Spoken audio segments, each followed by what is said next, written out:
Hello and welcome to a different episode, I guess, of ATACS, Adults Talk About Cool Stuff. I am your host, Flex, from Raleigh, North Carolina. Joining me is Nate from Clayton, North Carolina. How's it going, Nate? It's me. It is you. I'm here.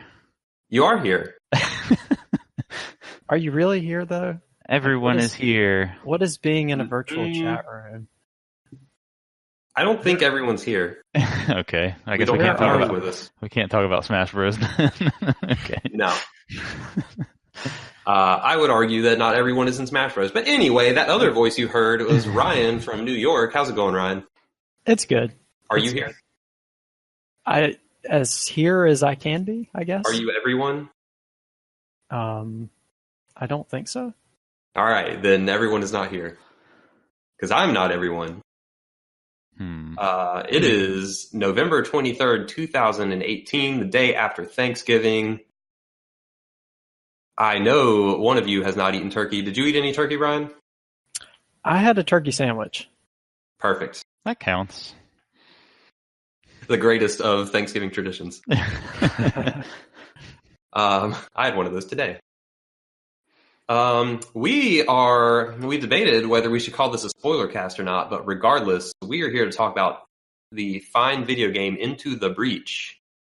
I don't know. Should we start with our working title? Should we say, what is it? So is this going to be like a deep dive or a spoiler cast or a mechanics episode? We want to workshop this on air. Welcome to Indecision, Into the Breach edition. Yep. ATACS, we don't know what to call this episode.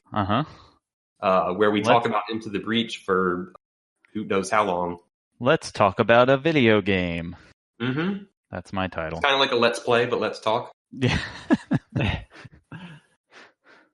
I mean, it's basically like what our spoiler casts have been. We just feel weird about calling it a spoiler cast because there's not really a story. Yo, guys, look. I'm going to spoil Into the Breach right now, so spoiler warning. All right, spoiler warnings up front. There are giant bugs. What? And you kill them. What? But even if you win, that's only one timeline. What? There are other timelines that you have to save.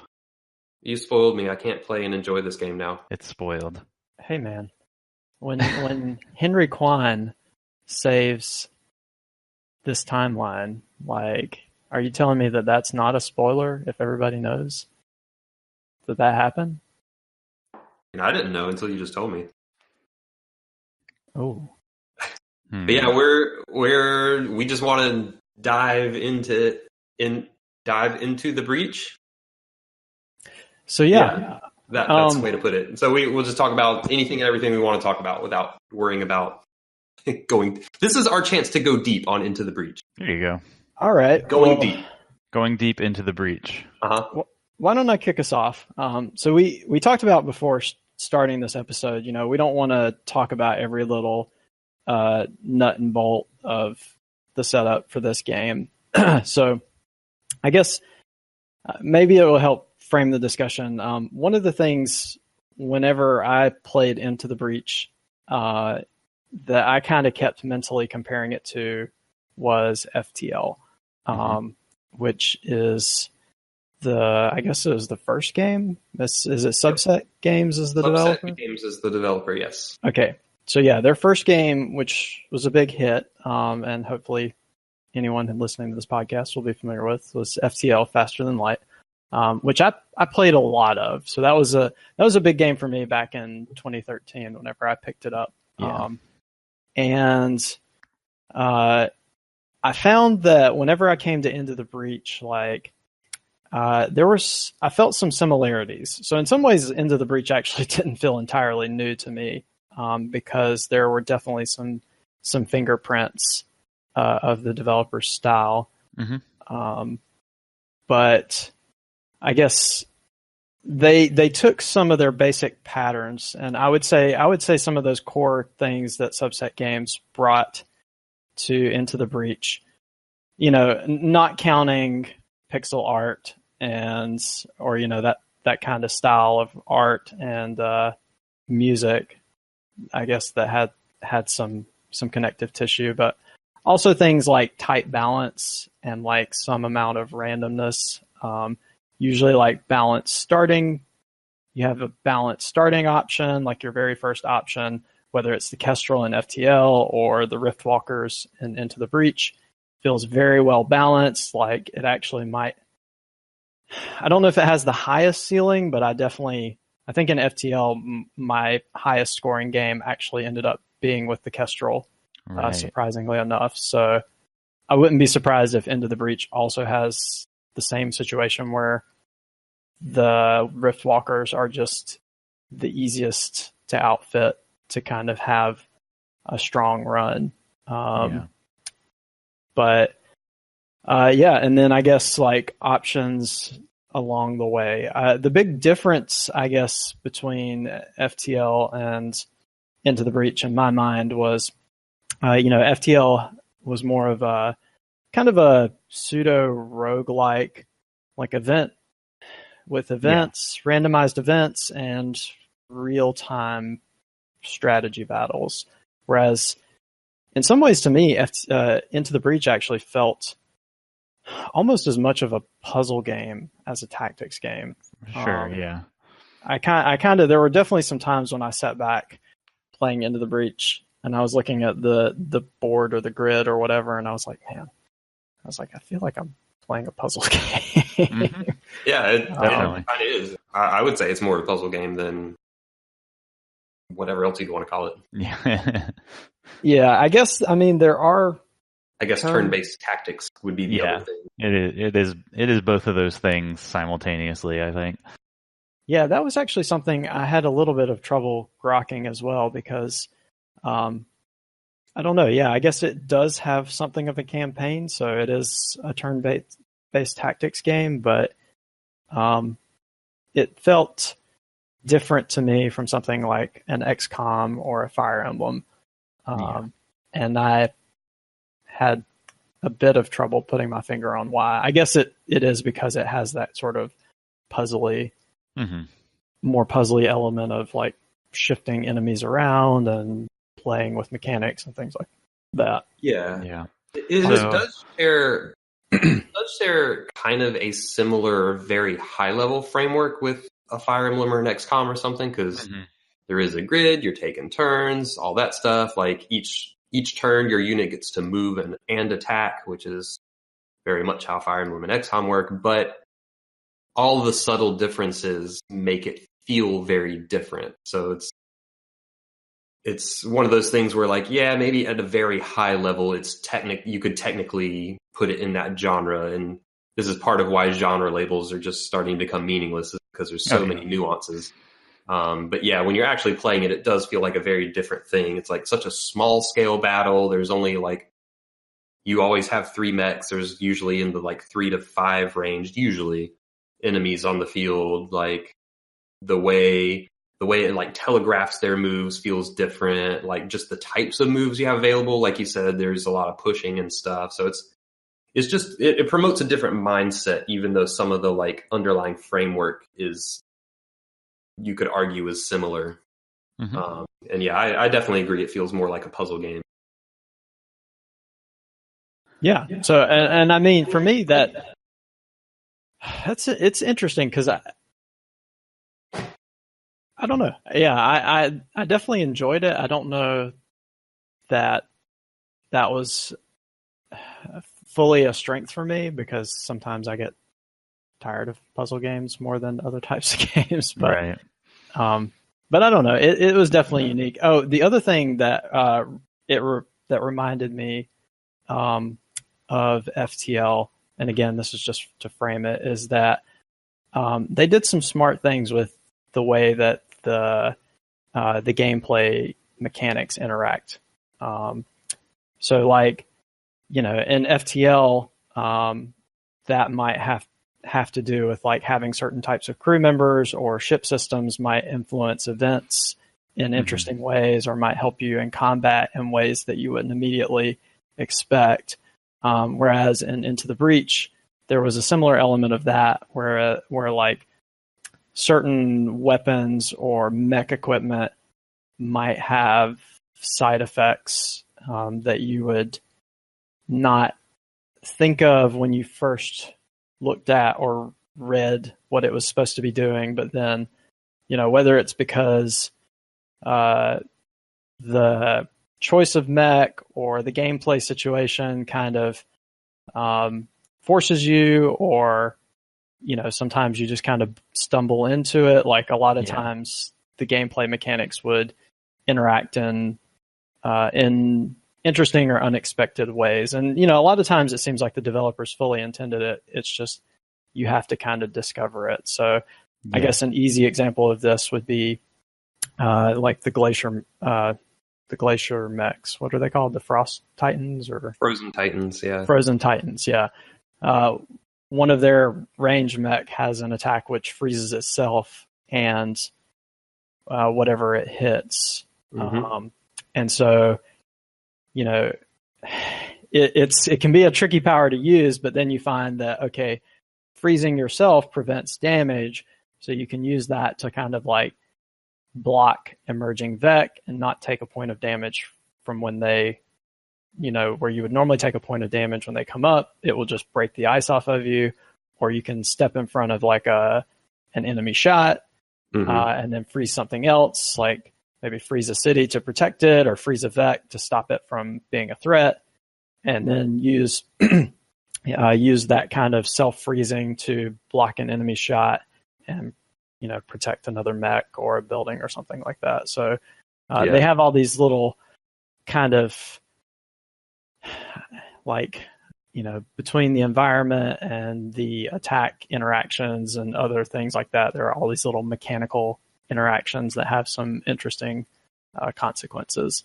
Yeah, totally. Yeah, absolutely. I think that like what you're hitting on there is one of the big things for me with this game. I think that, and FTL did this too, but I didn't play nearly as much of FTL. It's like it is a really common roguelike thing where you just have this very like interlocking systems mindset where everything plays on each other and everything can be mixed and matched in different ways to create different crazy outcomes. And that happens a lot in roguelikes. It happens a lot in other tactics games, sometimes depending on the style of it. Not so much in like a Fire Emblem, but one of the things that I really like about Into the Breach is that it does take that standpoint of like every ability and every environmental effect and every enemy type and every mech type, whatever you can like mix together in new ways and discover those little things. Like in FTL, it's probably super basic to somebody who's played a lot, but like, hey, you can open all the doors to vent out oxygen out of a room to get rid of fires. Like that's just a cool thing that you discover after playing a little bit. And Into the Breach constantly does that with every little interaction. Like, oh, if I knock something back and it rams into something, that's going to do extra damage. If I hit this, shoot at something that's in a forest, then it'll catch on fire. There are levels with like conveyor belts and bodies of water that you can use to either just knock enemies into the water or ride them around on conveyor belts, or they'll just like line up an attack and then the conveyor belt drags them away because they weren't paying attention, I guess. Yeah. And it's funny too, because that actually works both ways. Like, obviously when you set it up or you notice, sometimes it makes you feel really smart, but then sometimes I also found myself not paying attention to the fact that like the conveyor belt moves first, and then the Vec ends up like smashing a power plant or some key structure, and I'm like, oops. And every battle is this escalating, like, or not every battle, but a lot of them for me at least are these like, it's this escalation of things piling up and you're just trying to deal with it and like keep everything in your head, because like the first turn's usually really easy if you're paying attention and kind of know what your guys are supposed to be doing. The first turn is in a way really easy, but it's also really important because if you don't do it as well as you could, it's going to make the later turns even harder. Right. And then if you don't do everything perfectly every turn, or you just get like a really bad randomized map, then like by turn 3 or 4, you're just like, I don't even know what's going on anymore. Yeah. But yeah, what you guys were talking about of like just constantly discovering new things is almost certainly my favorite aspect of this game.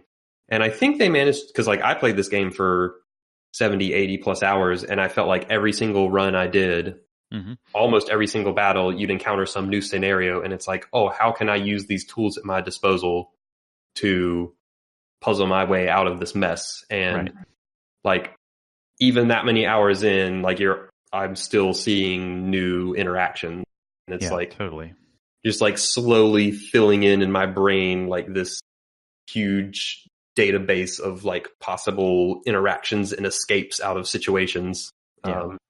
That's pretty satisfying. But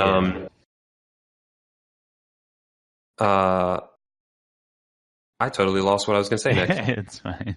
So you were talking about the escalating battles, and one thing I really like about this game is everything starts so simple. Like this game is, I feel like, a very easy game to learn. Like if you first start your first game on beginner or normal, whatever difficulty you choose, with the Rift Walkers, and you've done, it's been so long ago, I forget what the tutorialization's like, but it's like, all right, you got a robot mech that punches. Yep.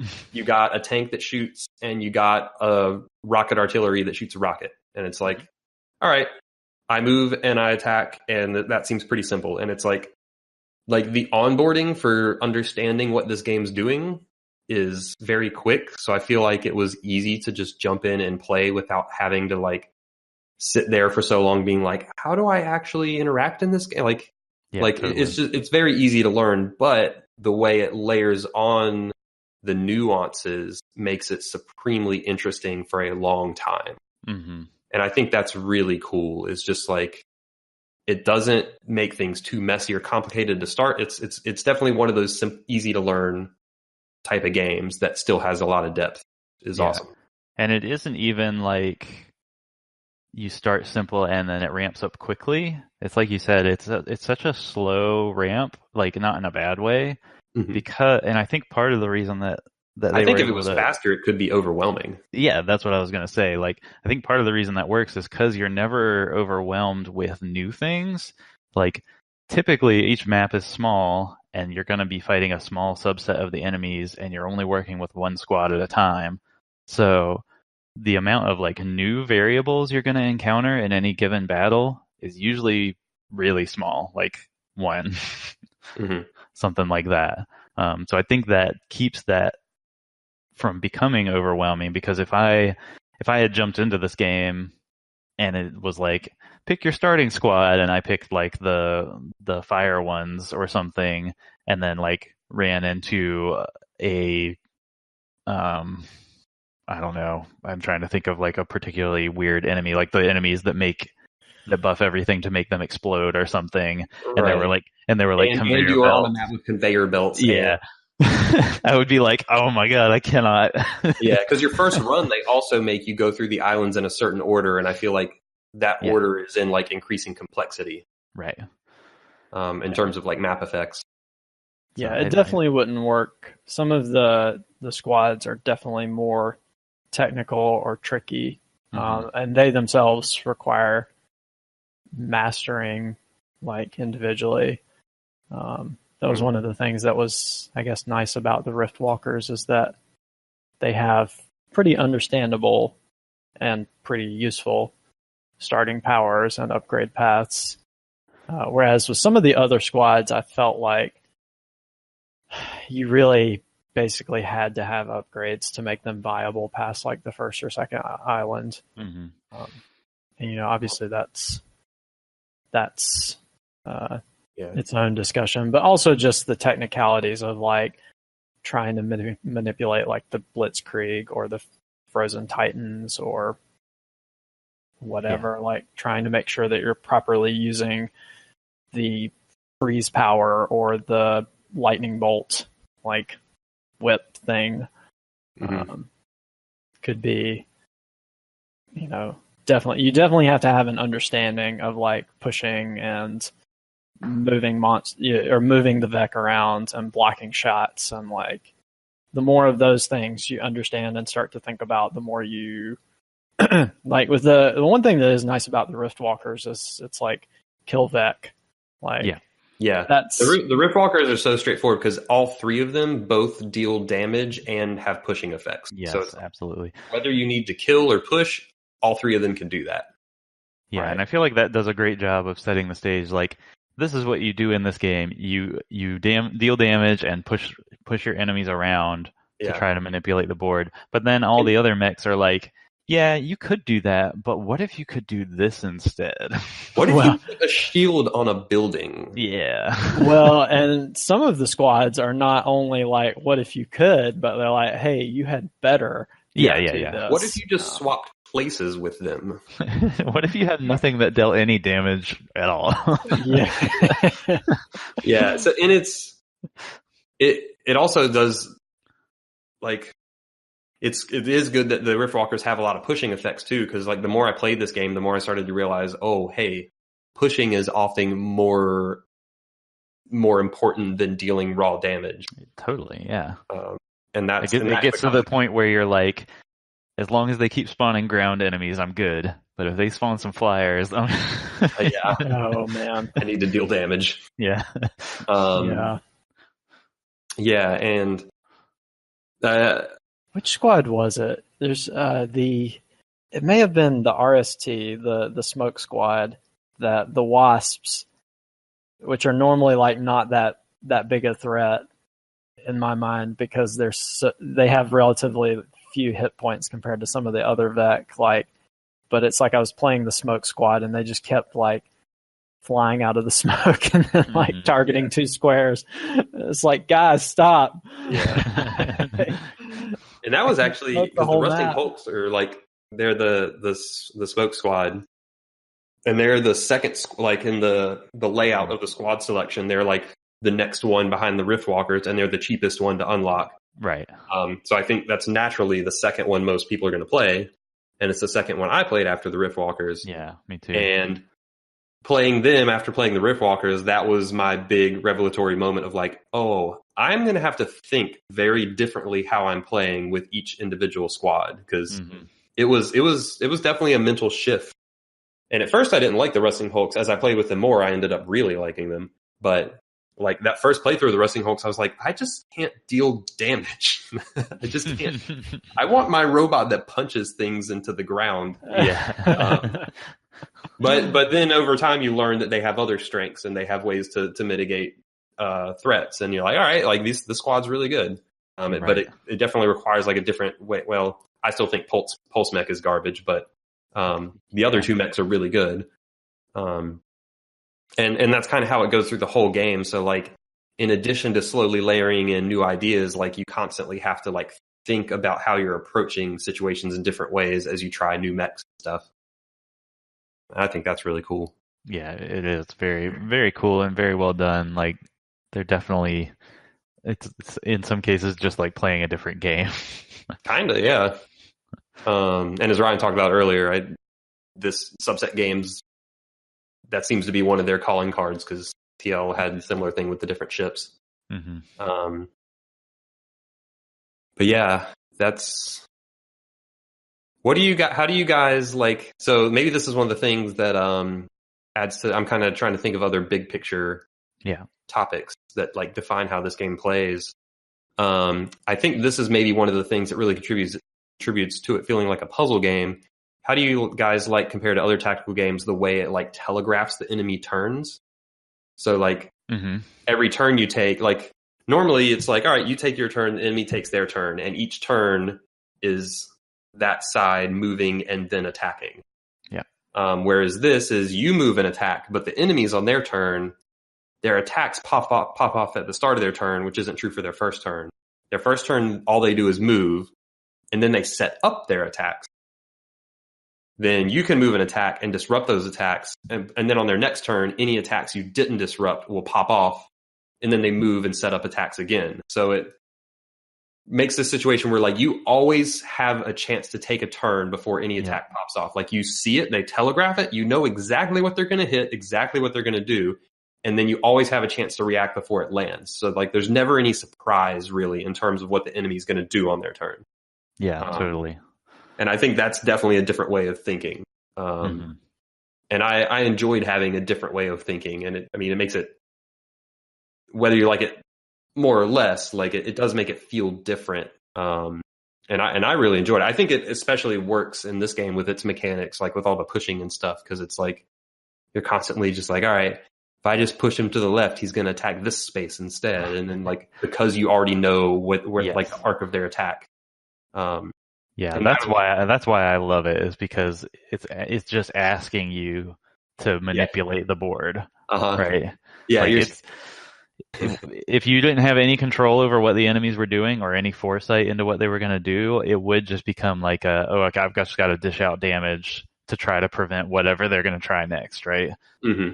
Because you wouldn't have any other recourse really. But like then it kind of would be just a small scale Fire Emblem or XCOM or something, right?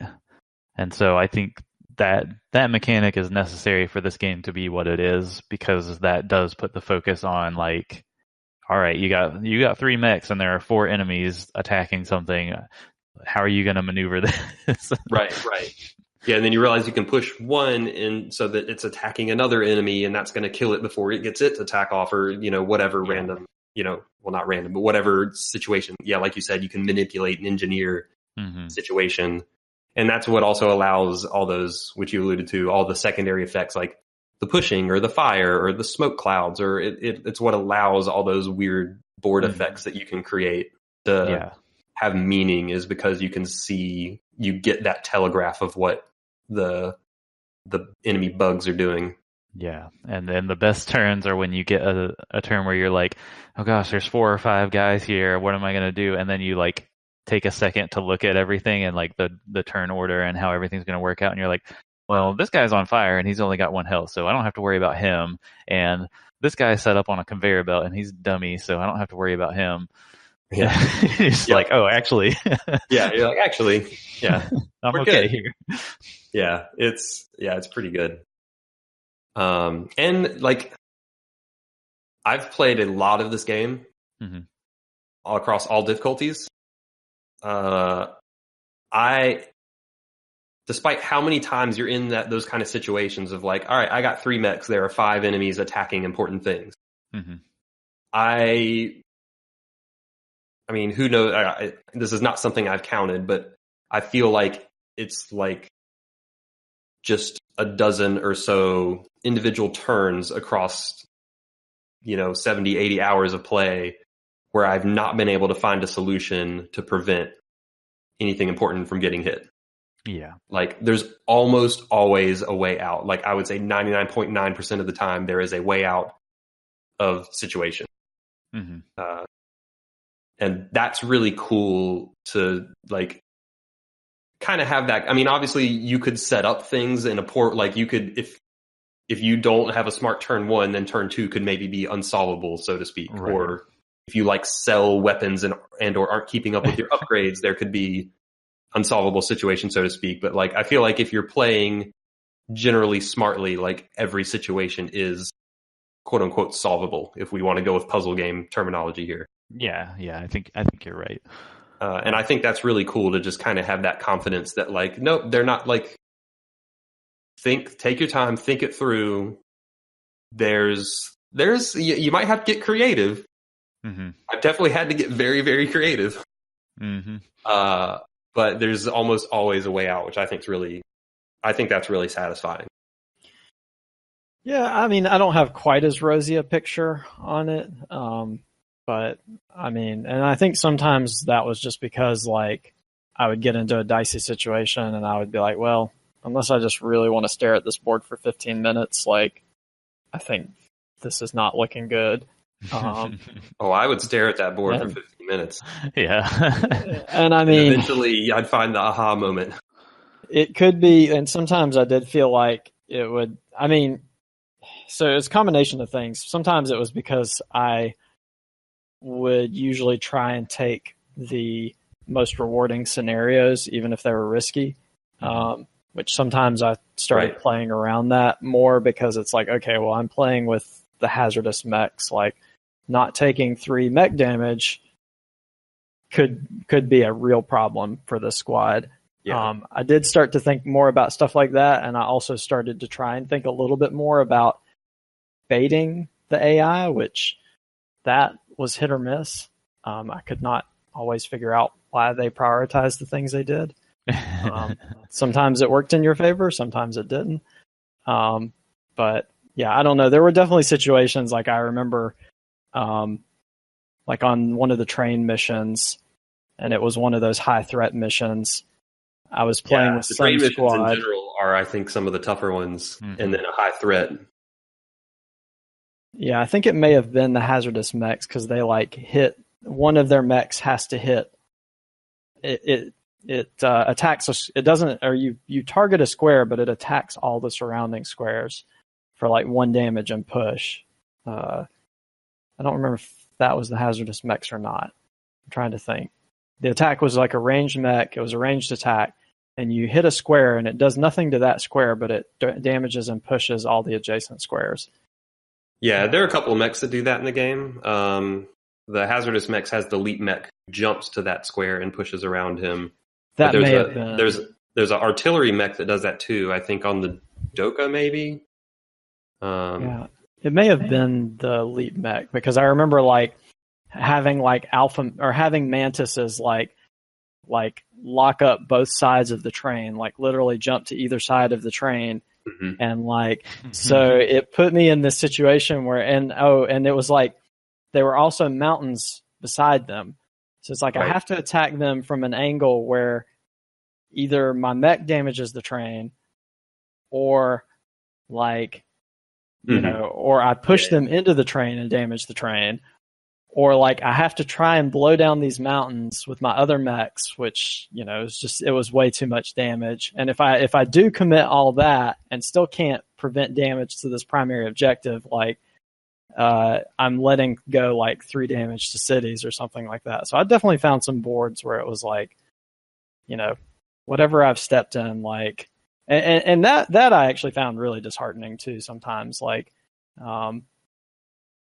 just like getting yourself into those situations where it's like you look at the board and it's like you're playing a game of chess and you see that the other person's beat you, and it's like even if it just means you're giving up like a primary objective that translates into an extra island reward, or you're giving up like 2 or 3 power that you really don't feel like you can afford to lose. Like I definitely had those moments. Like whenever you see that you've lost and into the breach, it is a very unhappy experience.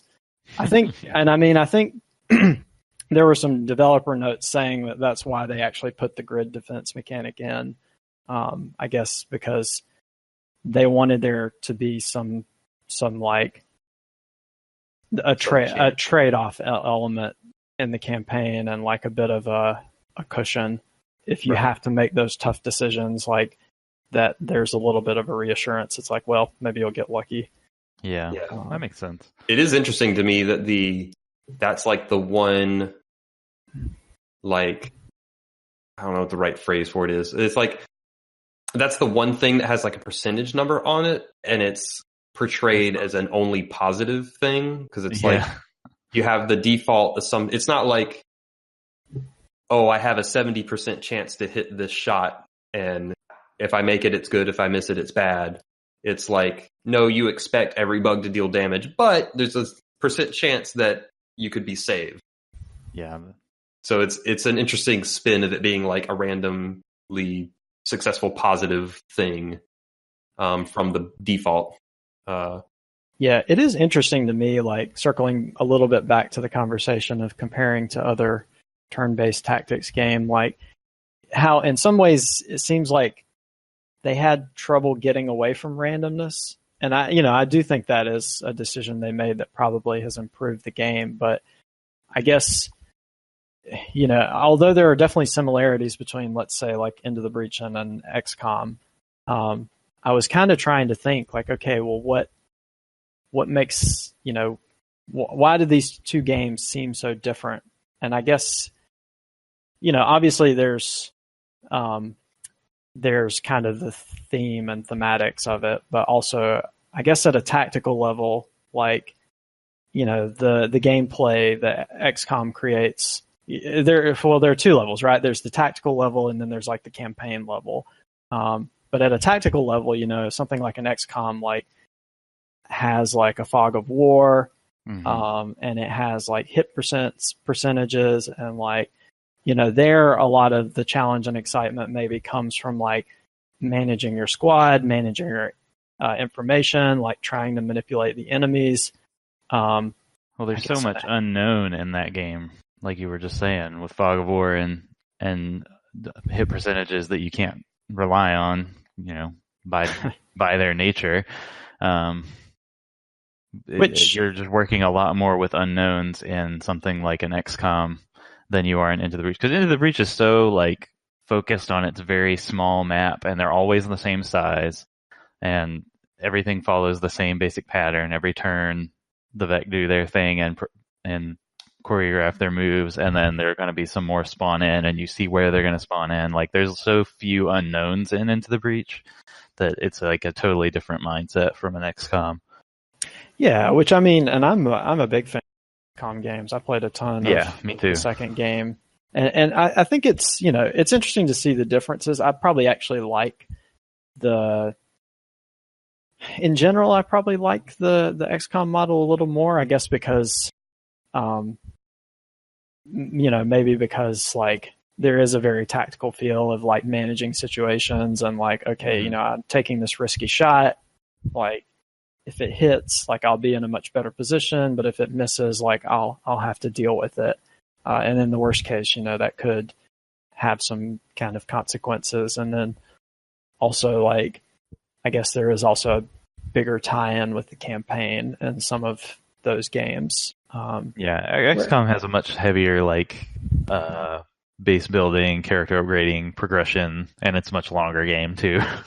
Yeah. I mean, obviously, Into the Breach has a scale that works pretty well for it, and it has its own, it has its own form of randomness and things like upgrade selections, but your basic resources tend to be pretty straightforward and understandable.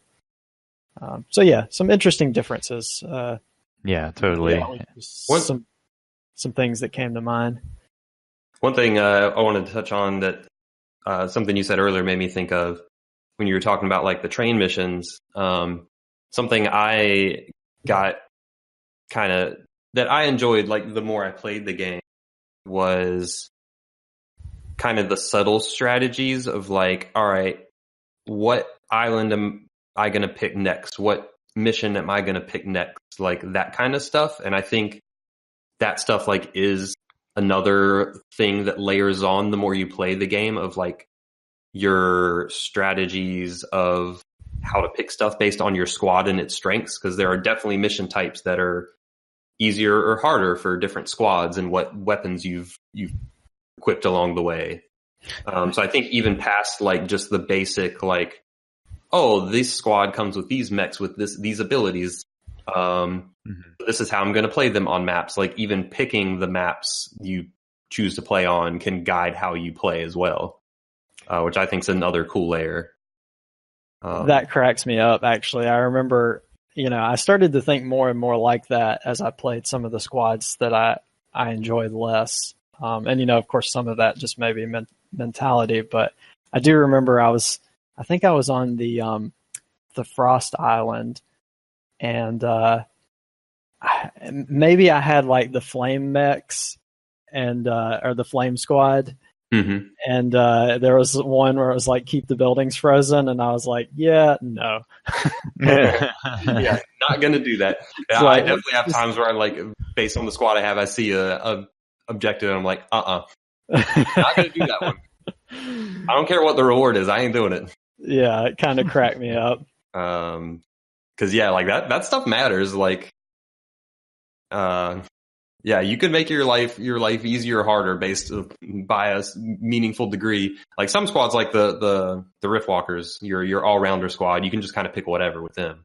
But with the more technical squads, they have very specific strengths and weaknesses that may make you want to pick specific missions based on that. But yeah, I think, does anyone else have anything like kind of the high level structure of the game they want to touch on? The other thing that we hadn't really talked about, that stands out to me is like it kind of goes along with the puzzle game mechanics style of it, but I really enjoyed how forgiving they are on like movement at the start of a turn. Mm-hmm. Like how you can move. You can basically move all your mechs as long as you don't take an action and then back those up. And play around with it. Right. And I think that just like is really acknowledging a big part of like this sort of grid-based tactics of like, you know, like if you're playing chess, you move a piece and you keep your finger on it and you look around for a second. Yeah. Like it's exactly that, but they actually they let you do it. And I don't know. Yeah, moving one unit like that is pretty normal. Like in the Fire Emblem or XCOM, you can totally. Right. Well, I don't know about XCOM actually, but in Fire Emblem, you can move and Advance Wars and stuff. You can move a unit and then undo the move. Mm-hmm. But yeah, the subtle difference here, which you kind of alluded to, is you can move all your units in this and then undo all of them. It's until you make any attack, everything you do is undoable. Yeah, and then getting one reset per battle, just like reset that turn. Yeah. Well, that didn't work the way I wanted it to. I think this game is actually forgiving in a lot of ways, but I think that's a good thing because Ryan was saying something along these lines earlier of like, oh, it sucks to like see you're beaten and there's no way out. And I think this game gives you a couple outs. One is the reset, the reset button, which you get one use per battle. But even stuff like you can take a handful of grid hits and you're okay. Like I regularly use my mechs to block attacks. Oh yeah. And it's like your mechs can take some hits and it's okay.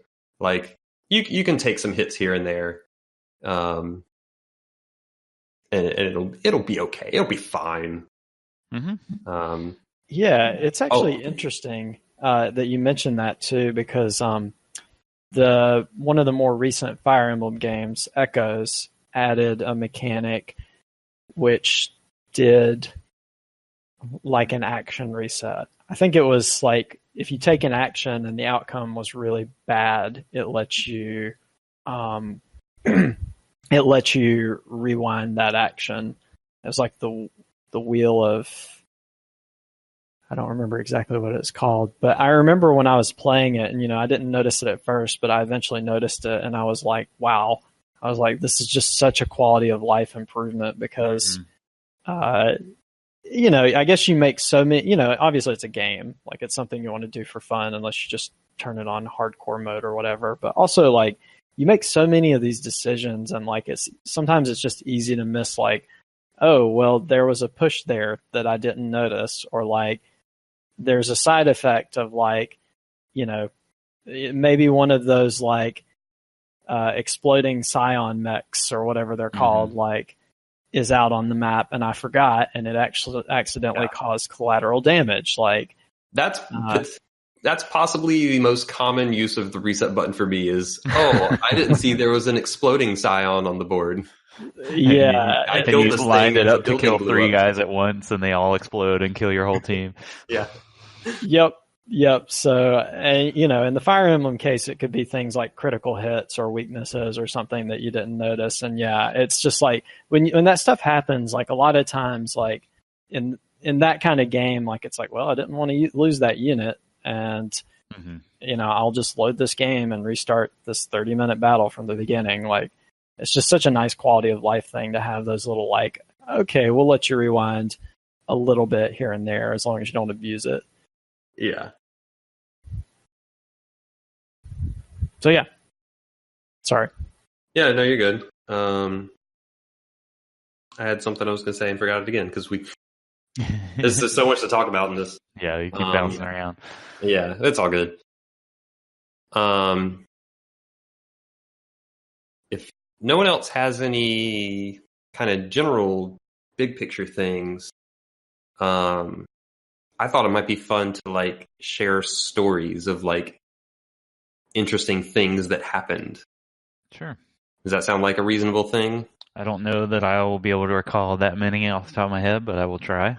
That's fine. That was just if we got a couple out there. Yeah. Why don't you start us off? Okay. I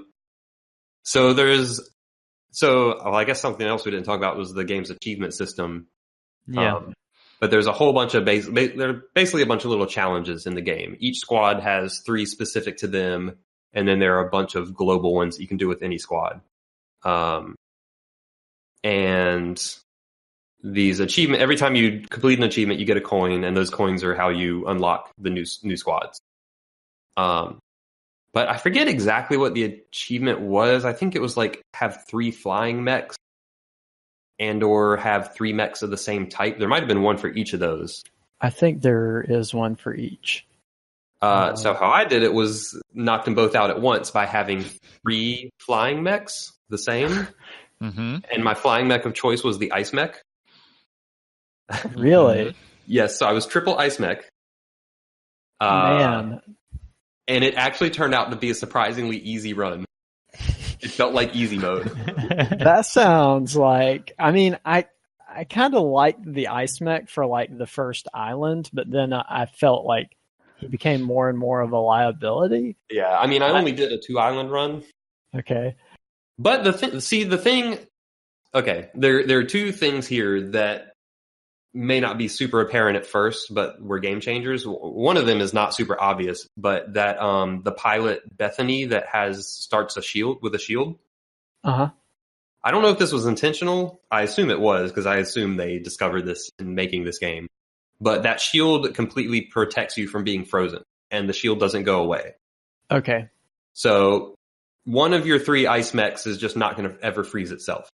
Yeah, that's super powerful. Yes. And that's an aside, like, maybe we could talk about later, like how the mechs, or how the pilots sometimes, like, drastically, Yeah. I feel like. I mean, like, for example, the RST and the pilot who's immune to smoke, right? But anyway, I digress. Yeah. Another big example of that for me was the charge mech that hurts itself when it rams. If you get the pilot that has armored, then all of a sudden you don't hurt yourself when you ram anymore. Mm-hmm. So it's just little things like that. But anyway, so that was one thing. The other thing is that because that cryo launcher just straight up freezes enemies, it doesn't matter what health that enemy is. So it actually scales incredibly well to high health enemies. So like, you don't have to worry about damage output at all. You have all the damage output you need in a way of just like, all right, this thing has 8 health, whatever, 1 shot, done, taken care of. So like that actually made it pretty easy. You basically just had to figure out the other 2 that didn't have the shield of just like, all right, how do I position really just at least one of these every turn to like block? I mean, usually what it would be is I would like just put it in front of an enemy's attack and be like, all right, I'll place it in front of this enemy's attack, freeze something else, freeze myself. The enemy will attack, break my unit out of the ice. So it's like it kind of negated 2 things on its own and didn't take any damage because the ice also protects it. You can almost think of the ice as a shield. Mm-hmm. So it's like, it ends up being a surprisingly easy run. And I thought it was really interesting. That is pretty funny. Yeah. That's hilarious. I'm guessing you weren't worried about objectives. Island objectives. That is a really good point, is it was really hard to get a lot of island objectives because it's like any island objective that was like kill a certain number of enemies, it's like that ain't happening because I cannot kill enemies unless they kill themselves somehow. So yeah, you're absolutely right. Like I don't think I completed a lot of island objectives. At the same time, like I didn't need many island objectives because that unit's weapon has no upgrades. Mm-hmm. Right. So like I didn't really need a lot of, what are they called? The cores or whatever, your upgrade that thing. Sounds right, yeah.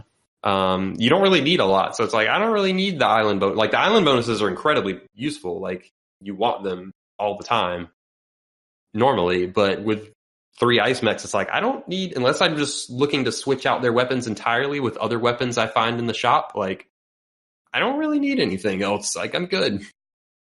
So I didn't need rewards. It's fine. That makes a lot of sense. It's kind of funny, like when you talk about it, because the more I played, the more I got adjusted to it. But I generally, especially starting out with the Riftwalkers, and I only played on normal difficulty, so I didn't consider myself like stepping it up, but I felt really bummed out if I missed an island objective and I knew I wasn't going to get the bonus. I also would usually go for the higher difficulty missions with the extra, the extra reward, just because I was always trying to maximize my reward with this kind of mentality of like, okay, I really want to be like super prepped for that last island. I always want to stay on top of upgrades and everything. Yeah. Yeah. And in general, going for the extra rewards and getting the perfect island bonus, like usually that's all very, very important. You want to be doing it, especially with any of the standard assembled squads. Like if you're doing a goofy custom squad like Triple Ice Mech, you can circumvent some of it. Yeah, with the standard squads, absolutely. The like high threat missions you mentioned, I was the same way as you on normal of always going for them. And then when I started playing on hard, it was like, I shouldn't go for these every single time. It's like some of these are going to just be a step too far. And I definitely had times where I'd pick one of those on hard and then it would go bad. And I was like, that was a mistake. Danger, Will Robinson. Yeah, because then that would usually lead to like either a bunch of building damage or failing an objective or something like that. And then it's like, well, now I'm not getting the island bonus anyway. So that was kind of a wash. But yeah, if you can pull it all off, that's obviously optimal. Either you have a story you'd like to share, or, I mean, and if not, we'll move on. I'm trying to remember some specific stuff. I mean, I can remember some general things about the way the different mechs played. And, like I talked about that story with the hazardous mechs and the high difficulty train mission, which that was a heartbreaker. It was literally like two mantises on either side of the train. Like they had the train like roped up, which, that doesn't matter, but they were going to attack it. And then they were beside mountains, so I couldn't get in from that angle. But the other thing that pops in my head is, I think we've talked about like one of my favorite ways to play is like, and this is not just me, I think, but like the swap mech. The swap mech is favorite mech in the game. Swap mech is great. Yeah, and the first time I played with that, actually, it was kind of funny because I think it was with the Zenith Guard. They have a flying science mech, and I just happened to get the swap power on that mech, right? Which is kind of funny, but that's an aside. But yeah, I remember, I think I was playing with the squad that had the swap mech, and I was doing one of the corporate defenses, and the boss was the beetle that kept charging across, that could charge across the map and like set all the squares on fire. So, and the swap mech is on the Flame Behemoth squad, who likes them being on fire. Yeah. So I remember I absolutely abused that with that squad. I remember this battle being, and you can't drown I wanted to get the kill because it's a corporate objective, right? And like I was just talking about, like I really always wanted to get the full map completion and get the extra bonus reward. But the Flame Behemoths, like one of their potential weaknesses is that they do a lot of passive damage, but they don't do as much direct damage. And so when you get up to some of these bosses, like that beetle who has like 6 health, you kind of have to do some magic to kill them and make sure they're constantly burning. But I remember in that battle, like, the first couple turns, just me being like trying to get the map under control, trying to prevent like the tower and all the cities taking damage, and like just swap meching that beetle around, and like him just running like up and down the map. He would target the corporate tower, and I'd be like, oh nope, like why don't you come over here? And like he'll just like run off in some other direction and like set the rest of the map on fire.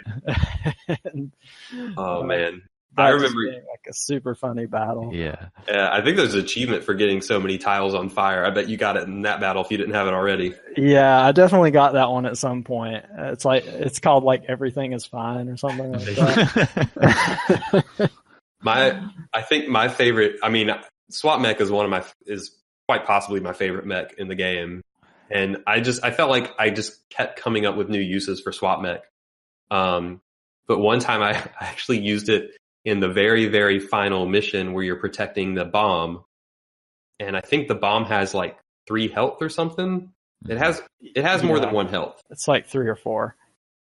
Yeah, and something was dealing whatever 1 less of its max health was, which was enough to kill SWAT mech, because SWAT mech only has like 2 health. So I swapped the bomb in front of an enemy attack to defend. Because I don't remember the exact board layout, but whatever the board layout, there was like no better way to protect things. Right. So the SWAT mech getting used everywhere is like, nah, this bomb will be fine. It'll just be down to 1 health. It's great. It's like, remember me. I also would sacrifice mechs a lot, especially in that final mission. Be like, nope, you're gonna take a hit and die. Yeah, I guess in the final mission it doesn't matter. It seems like it would be a real bummer to lose mech early. To lose what? Sorry, to lose a mech early on in the game. Oh yeah, yeah. Since your pilots do get some nice little passive upgrades. Mm-hmm. I have done it before. If I like have a spare pilot, right? I guess that makes sense. I'll totally be willing to sacrifice a pilot. Yeah. Although I usually would sell my pilots. I would try to round out some cash. It's like, or I guess you're assigning them. Mm-hmm. But yeah, if like I found one in a pod, and then like, so he's just chilling out in my inventory, and then I've definitely had times where like, it'd be really beneficial if I could just take this hit to protect something, and I got a spare pilot in the wings to do it. Yeah, I guess that makes sense. I hadn't really considered that, but yeah. It's like, all right, Ralph, time to take on 15. Or I had one time where the pilot I had gave me +3 grid defense, which is one of the passive bonuses I basically considered useless because I'm hopefully never taking hits. Mm-hmm. And then its other thing was something that wasn't really useful for whatever my setup was. I mean, usually everything else is useful, but for whatever reason, it was something I didn't really care about that much. And I was like, you know what? I'm just not going to care about this pilot, and got rid of them, and forget if I sold them or if they died. But at that point, it was like, hey, I don't care if this mech dies every battle because there's no pilot in it. It just doesn't matter. So the like all of a sudden opened up another weird option for me. Like you wouldn't want him to die near the beginning of the battle, but if it was like on the last turn or maybe the second to last turn, it's like, no, there's no penalty for this thing dying. I can just use it to block a shot. Mm-hmm.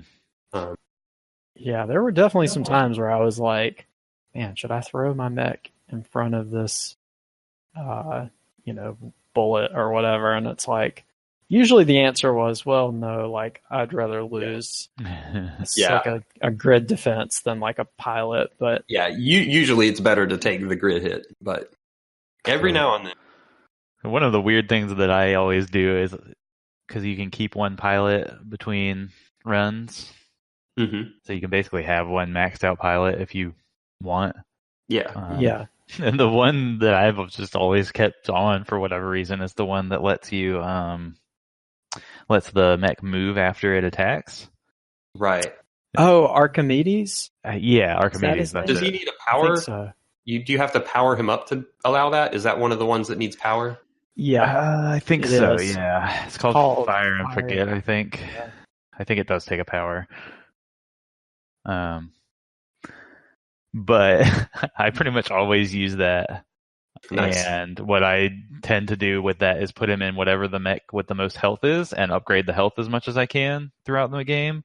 So move, attack, and then move him in the way of something else? Yeah, just like run in, get a hit, and then like jump in front of a grenade or something. Oh, that's great.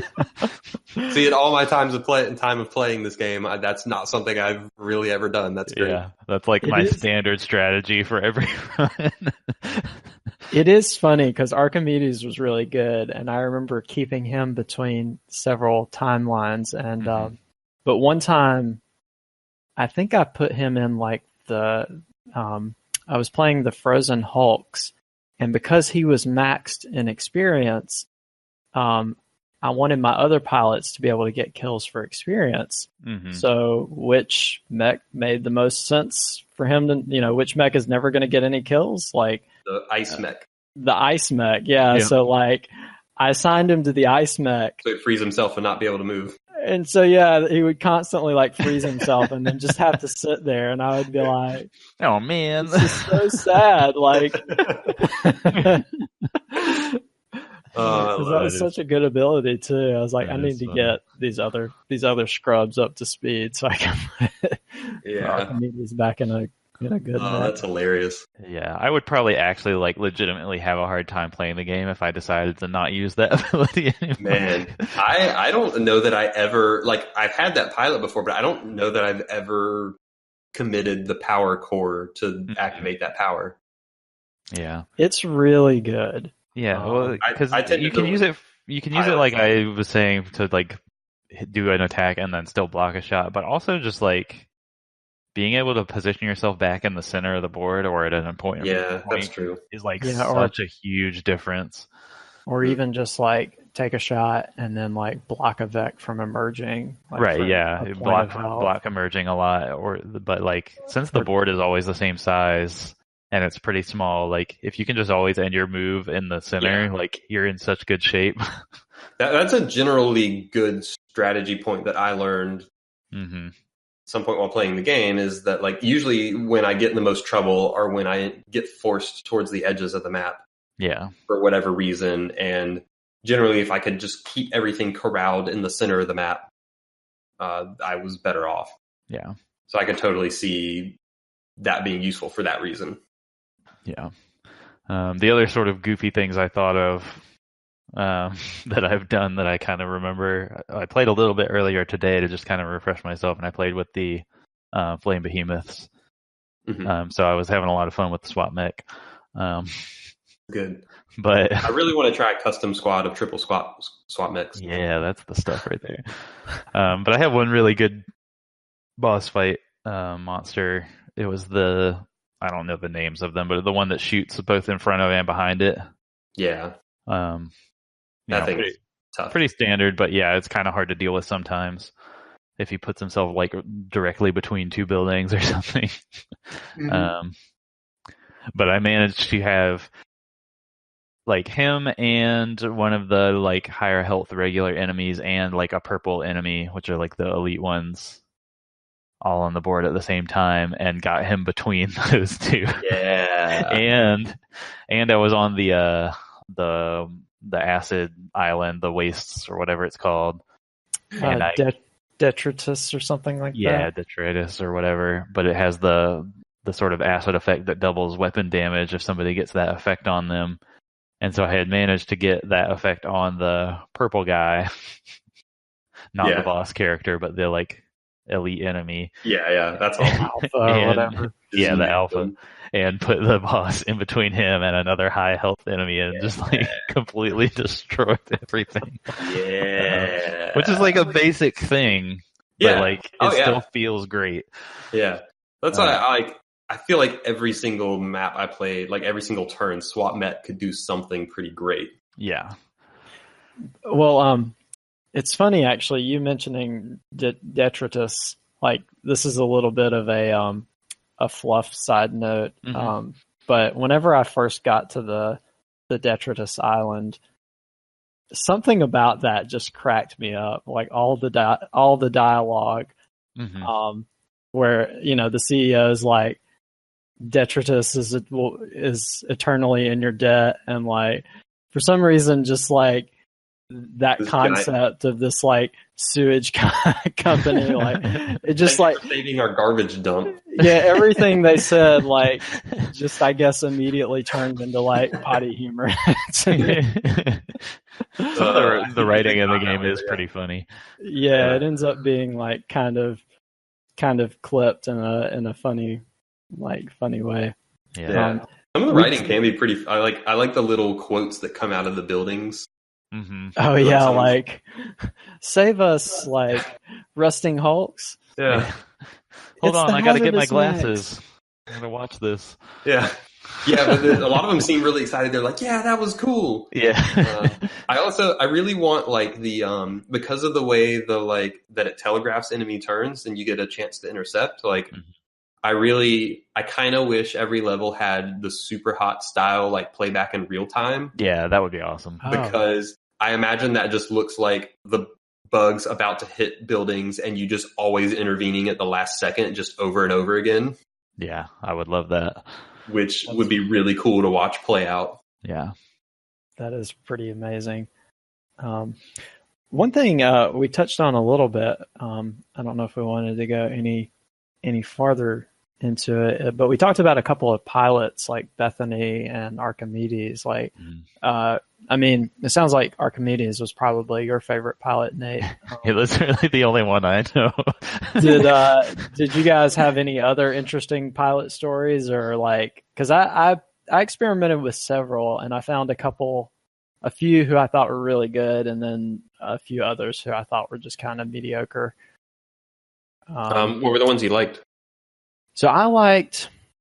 I didn't play a ton with Abe. I think he's armored, but that seemed good. I liked Archimedes a lot. I kept him for several timelines. I liked Bethany, but just because she seemed like an all-rounder and she usually got good abilities whenever in my timelines. Camilla was really, really good. So Camilla is my staple. Yeah, the webbing, she doesn't require power. I actually found that to be kind of a big thing too, like just being able to start out and not needing that extra power made the human abilities, because it seemed like the game kind of had a theme where like all the human pilots had passive abilities that didn't require extra power, but most of the robot pilots had you're potentially right. more I have a list of powerful the pilots up right now, and that looks to be true. Yeah. I tended. Oh, go ahead. Sorry. Oh, I was just going to say that some of their effects could be more powerful. Like one of them, I think, Prospero maybe could just give a mech flying. Yep. Which is really, really powerful, but not having to have that extra power early on, especially in the campaign, was just solid. Yeah, I did tend to stick to the human ones that didn't require power. So the ones I usually used were Camilla's probably the one I used the most, just because you run into webbing and smoke all the time. And it can be ruinous. Like if your SWAT mechs gets webbed, you can't do anything with them. Yeah. You're like, well, do I swap with this guy beside me and just not accomplish anything, or do I have to spend an extra turn like breaking him out? Like, there's a lot of my bad turns have been because something got webbed. Like, so I really like Camilla a lot. She's definitely a staple. Just put that on whoever your most frontline mech is, and like you're the one most likely to get webbed the most. That's a big help. And there are other really generally useful ones. Like Bethany was fine. The Abe with the armored was good. I'm of two minds of Isaac. He gives you an extra reset turn. I think when I was first learning, I liked him a lot, but now that I don't feel like I need the resets as much, I don't think he's as strong, but that's kind of an interesting thing still. I didn't use him a lot. Looks like again, I have a wiki up in front of me. It looks like his name is Detritus, but he lets you move through enemy units. I thought that was also very useful because sometimes the map gets clogged up and you're just like, I want my combat mech to be able to run through things and punch something in the back of the line. Oh, Henry Kwan? I got off. Yeah. Henry Kwan, he was... Yeah, he's good. So him, Camilla, Archimedes... Oh, his corporation is Detritus. Oh. Yeah. For some reason, that's listed on the wiki. He was really good.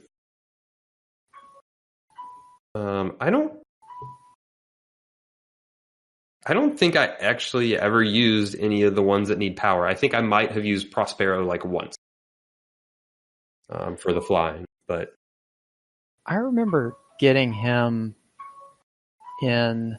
I mean, it depends.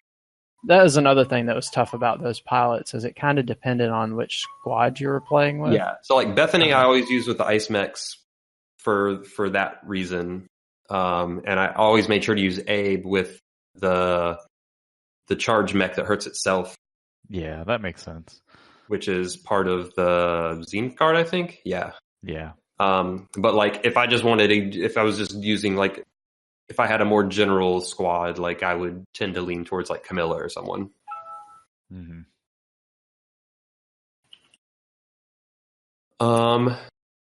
And then I guess as far as the ones I didn't like, Harold, Ralph. Ralph is the starting one where you gain 2 bonus experience per kill. Yeah, he's pretty useless. Harold, push when repairing, also seems fairly useless. I think I got him in an ice mech once, and that was kind of okay. Lily gets +3 move on the first turn, which first turn never is like the hardest turn, so that doesn't seem that important. Yeah, I don't remember keeping her or playing with her, so I can't comment. Jen was okay. I feel like the others were just kind of like, they were nice to have if you got them in a second slot. I do remember I tried using Silica.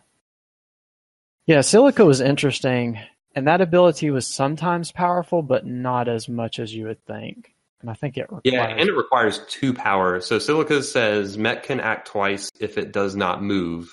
And it's the only one that requires 2 power to activate. And yeah, I could see that one being very situational, because how many times can you use your attack without moving twice and it be useful? Yeah. So I remember that being every now and then, because I had him, her, whatever. It's a robot. I had it in, I think it was the hazardous mech that shoots both cannons. And every now and then you could set it up to like blast something twice, but which was super powerful when it worked, but a lot of times it just didn't work out. Yeah, I could maybe see that being useful on certain ranged things, or maybe even like swap mech or leap mech, like something that as part of its action moves. So you could technically move while doing the action and then not count against your movement as using your movement. I don't know. Yeah, I never use that one. Maybe the Riftwalker, like flying punch attack. Yeah, something like that. Yeah. So, anyway, did either of you ever unlock the Secret Squad? I did not. I don't think so. No, I think because you have to have like an extra 25 coins or something like that. Yeah, if you've already unlocked all the main squads and custom and random, like you have to get all the rest of the achievements to unlock Secret Squad. Like you need every achievement to unlock everything. You need every achievement. So the only way you could get Secret Squad without getting every achievement is if you didn't get 25 coins worth of other unlocks. Okay. Which would be a lot. Like you'd have to skip a lot of other squads, or get every achievement. Which I ended up getting every achievement, and they were the last thing I unlocked with Secret Squad. Okay, yeah, I wasn't sure. I do remember looking at it and being like, that looks like a lot of coins. Like, I wonder if that is basically everything, and it sounds like it is. It is, yeah. It's every achievement. Which I beat all the islands once with the squad on normal, and I think I did like one of every length, so I probably wasn't crazy far away, but that still requires some finagling to get some of those achievements, I'm sure. Yeah, there were a couple of them where I just did dedicated runs towards that achievement. But yeah, most of them you get pretty normally. Like most of them are not hard. The only one that's quote unquote hard to get is there's an achievement for, there are these 3 pilots that I'm guessing are from characters from FTL. I just noticed that because I didn't see those pilots in game, but I was like, they're like, why does this pilot list have like a Rockman and a Mantis? Yeah. Yeah. So there's an achievement for getting those pilots. And that was the hardest one to get. So apparently to get these pilots, sometimes on a map that starts with a cracked mountain, meaning it's already taken one hit, there will be like this tiny sparkle in the mountain. And if you break that mountain, you'll get one of these pilots. And I think it's like you're crashed from space into that mountain and like, or a pod or something. And it has one of these FTL characters in it. It's really goofy. I mean, and some of them are kind of powerful. They're really weird. Like so the Mantis, its repair is replaced by a 2 damage melee attack. One of them, Mafan, I don't know what race that is. Maybe Ryan knows because he played a lot of FTL. Let me pull it up. What was the pilot's name again? Mafan. I don't know, Mafan. They get a bonus reactor core, but their mech HP is reduced to 1, and they gain a shield every turn. So it's just like kind of a lot of weird stuff. And then the rock. Oh, Zoltan! It says right there. Yeah, he doesn't show up on the pilot list in the wiki, but yeah. He's like down at the bottom in a different section. Yep. And then the Rockman is +3 max health, which is a lot. Yeah, and immune to fire, which is great. Yeah, so he's just a beefy. So they're potentially really powerful too. I never really used much of them. I kind of stuck with the ones I already knew I liked. But those ones are really tricky to get, but you can actually cheat and get them on PC. Which is totally what I did because screw waiting for a random sparkle. And apparently the drop rate on that's pretty low. This is actually probably my single least favorite part of the game is how those unlock. It just seems really dumb. Yeah. It's also not critical to unlock them, so whatever. But anyway, the secret squad is actually a Vec squad. Oh, really? Yeah, so you play as the Vec. So, like, you're just playing as 3 types. Do they get upgrades and have pilots, or how does that? How does that play? So they don't have pilots. So how they do that is if you die, you lose like I think 25 experience points. So they're technically cyborg Vec. So they're not actual living bugs, but you cannot put pilots in them. Right. But they do have upgrades. So one of them is the bug, the like charging ramming bug. Okay. The beetle type. Yeah, the beetle. Sorry, I'm going to say beetle, not bug, because they're all bugs. Yeah, it's the ramming beetle. So yeah, it dashes across the map and damages and pushes any first thing it hits. You get a hornet, which you imagine how that works. Yep. And then you get the scarab, which is the projectile throwing one. So you don't get like the spiders or the blob spitting ones that I hated. No. That was like my least favorite enemy was the one that spits out like the spiderling and webs like everything next to it. It's like I think the most difficult enemies for me in the game were the enemies that generated other enemies or field effects to deal with, because then it's like, all right, this thing spit out that webbing that you're talking about, the goop, whatever. So it's like, all right, now I have to deal with this goop, but also that's about to explode, or this webbing that's about to spawn a spider or whatever. But I also have to deal with the thing that created that. So it's like it created 2 things. It's making 2 things to deal with every turn instead of just one. Those could get pretty hairy sometimes. But no, unfortunately, you don't get those. You get the basic ones: a beetle, a hornet, and a scarab. I didn't really like playing with that squad too much because they actually felt. I almost view that as kind of like a challenge squad because their damage output is very low. They all just deal 1 damage. You can upgrade them to deal more. So they do have upgrades, but you can't change any of their weapons. You can't give them pilots. So like they are what they are. Without pilots, it seems like unless their health and damage values were pretty good, then they seem like they might be a little underpowered. I think their health and damage are actually lower. So the Beetle has 3 health, but the Hornet and Scarab both start with 2 health. Yeah, that's not good. Yeah, and their damage, all of them deal 1 damage with their basic attack. I think you can upgrade them all to get up to 3 damage. But I mean, at the start, because most squads have something that starts at 2 damage. Yeah. Yeah, no, I genuinely felt like they were one of the tougher squads. Like, I think their abilities are good. Like, the Hornet can fly and has reach when you upgrade him. Like, the Scarab is a ranged attack that has a pushing effect, and the Beetle can charge and push. So it's like they have good functional abilities, but their just raw numbers seem weaker. Like their health and damage values seem weaker. Yeah. So I kind of viewed them as a challenge squad in a way. But yeah, I was just curious if either of you had unlocked them. No.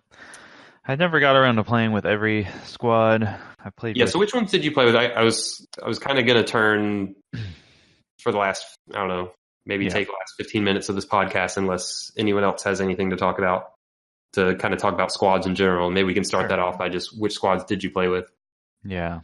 I definitely obviously did the Riftwalkers.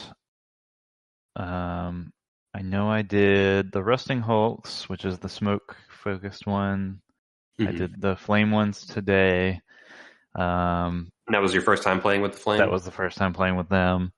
And then I know I did the Zenith, the one with the laser mech. Yep. Because that game, I don't know if I was just getting super lucky with like the board layouts or the AI or something, but I just upgraded that laser mech's damage to the max. Yeah. And like just kept lining them up. I feel like I struggled with the Zenith Guard. Yeah, it was one of the ones I struggled with the most, because like if things don't line up with the laser, the other 2 mechs don't have a lot of damage. Yeah, like it was a weird game, because that whole run I was just like look at the board and then just like shrug and like nudge them into a line and explode everything, because they just kept lining up that way. Oh man, it's really funny, but that actually was one of my favorite squads to play as well. And I kind of was reflecting on it, and I was like, I don't know if these guys are really like the most powerful, but like my run with them was just amazing. Oh man, actually the thing that annoyed me the most about that squad was the defense mech has this. I have the wiki up now, but it's called Pulse, and it pulls an enemy towards you, or an ally. It pulls a unit towards you. Yeah. But what annoyed me about it is I had already played a game with the Steel Judoka. Yeah. They have a mech that has the exact same ability, except for the Judoka's mech is a lob pool. Mm-hmm. So you lob an orb over something and it pulls it toward. So you can lob over buildings and other units and hit a unit and pull it one towards you. Whereas the one in the Zenith Guard is just like shoots it in a straight line. So you can't like go through a building or another unit to get the unit you actually want to pull, if that makes sense. Yeah. And I remember that actually frustrating me a lot. It was like, I want the other one, one that's good. It's kind of funny, because I do remember when I played with the Zenith Guard, because I think that defense mech flies, right? Yeah. Yeah. So I think I got really lucky, and like either in a time pod or at the end of the first island, I got the swap mech's teleporter. Oh yeah. So I basically turned the defense mech into put that on in a heartbeat. And so my defense mech was basically a swap mech, and then I had the rest of the Zenith Guard to go with it. That would make Zenith Guard way better. Yeah, it was an awesome run, and the laser does do a lot of damage. Yeah, the laser is one of the higher damaging things in the game for sure. So it sounds like, Nate, the ones you did you play with the Steel Judoka? I did. I tried both the Steel Judoka and the Blitzkrieg, and I think both of those I tried one run and like failed out partway through and hadn't tried them again. So the only ones you didn't try at all were the Frozen Titans and the Hazardous Mechs, is that right? I think that's right. Okay. Did either of you two do much of custom or random squad? I didn't do any of it. I messed around with it. I think I got a couple of the achievements for like custom squads. I did like 3 of the same type or something like that. Yeah. Wow. Just a little bit though. I didn't feel like I had really sunk my teeth into it. Yeah. I kind of like the balance of the pre-made squads. Yeah, I think I just like going in knowing that like, oh, these 3 are kind of designed to work together. Yeah. I mean, I think you like can make the Blitzkrieg. I think you can make the game easy mode with custom squad. Probably. That feels a little broken. You could just do 3 of the Riftwalker's Prime Titan or whatever it is. Yeah, like I feel like 3 combat mechs, or maybe like 2 combat mechs and a ranged thing. I don't know, like a really strong support mech. Yeah, like three boulder mechs. I think 2 combat one swap mech might be my favorite combo in terms of, like, if I just wanted to make a really powerful squad, that might be what I did. Yeah. On paper, yeah, it sounds. Which, I mean, the Prime Titan or the Prime mechs were generally like strong offensively. Yeah, for the I most think there might have part. been an achievement for using 3 Prime mechs, but I could be wrong. Except for, I guess, the Blitzkrieg mech was strong offensively. It was just really hard to use. It's too strong offensively. It kills everything. It was a little bit in the realm of just blowing up all your cities. Yeah, so I think all of us are in agreement that the Blitzkrieg are just really hard to use. Yeah, they are. Yeah, I guess while we're talking about squads, I did put together like a little tier list of. So I had a chance to play through only on normal. I didn't play on hard, but I did have a chance to finish a campaign, a 4-island campaign with all the squads. And I felt like the top tier were the Riftwalkers, the Rusting Hulks, and the Frozen Titans. The Steel Judoka I had trouble with. It took me like 2 or 3 times to figure them out. I feel like you have to. It sounds like you might have run into this as well, Nate. Like, that throw ability is so counterintuitive. Yeah, and they're just like, I don't know. Yeah, they have pretty good movement skills, but they don't have great damage. So it takes some like mental, like shuffling. Yeah, definitely. To play with them. But they do seem strong. I mean, they start with that armored. Their Prime mech starts armored. So Judoka actually ended up being the first run I did with them on hard.